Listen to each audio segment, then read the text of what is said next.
So for today's videos, we are in the wilderness again.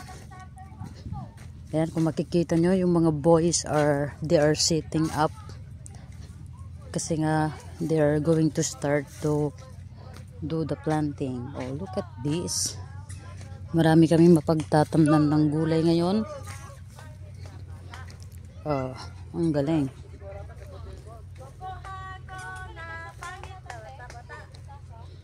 Sobrang ganda dito, guys. Oh. Sarap magtanim ng halaman dito. Mga vegetables. You see that? So nice. And the madlang people is here.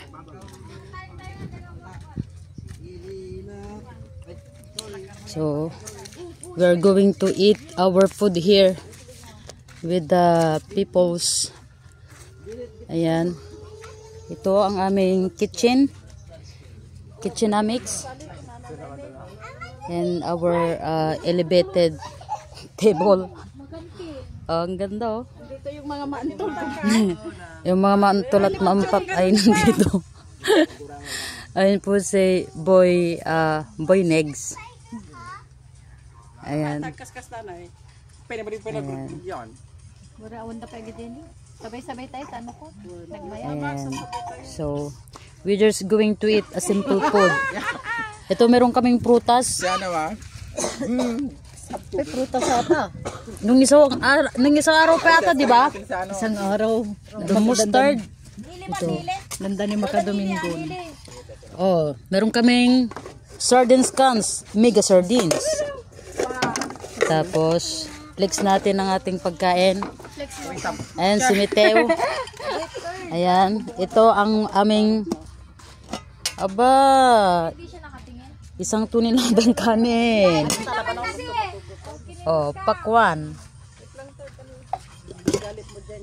And pusit. And the gulay.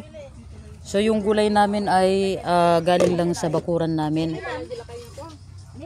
Oh. Napakaganda.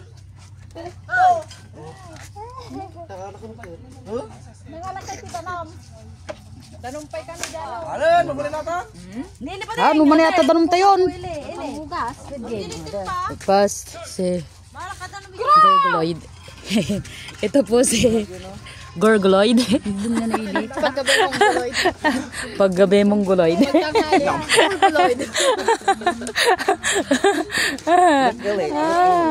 Okay, lapitan natin ang mga mongoloid doon. Oh, we are in the wilderness. Ayan. Kulang na lang si Chitai dito eh. Si Chitai ganda lalaki. Ha? Ay, i-vlog ko daw sila. Ito po yung mga Chitai ganda lalaki.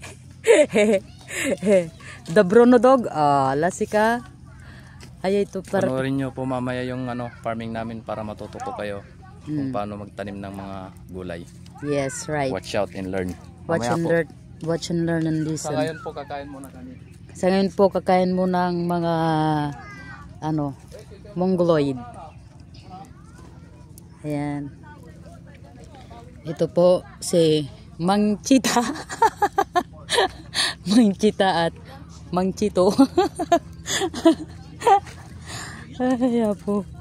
Matay kalag. Ay.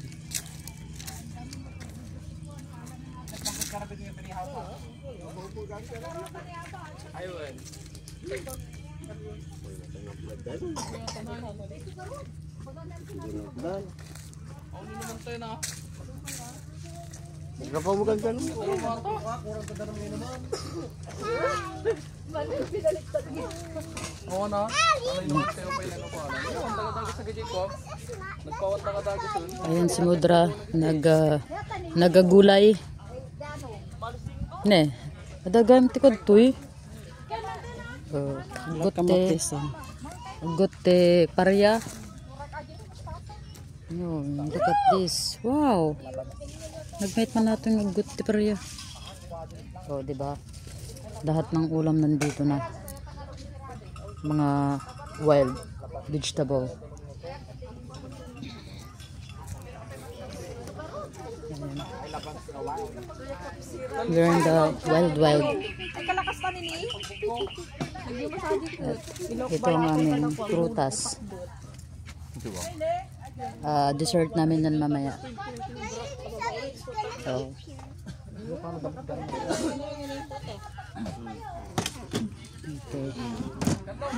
So, Agbagi kayo.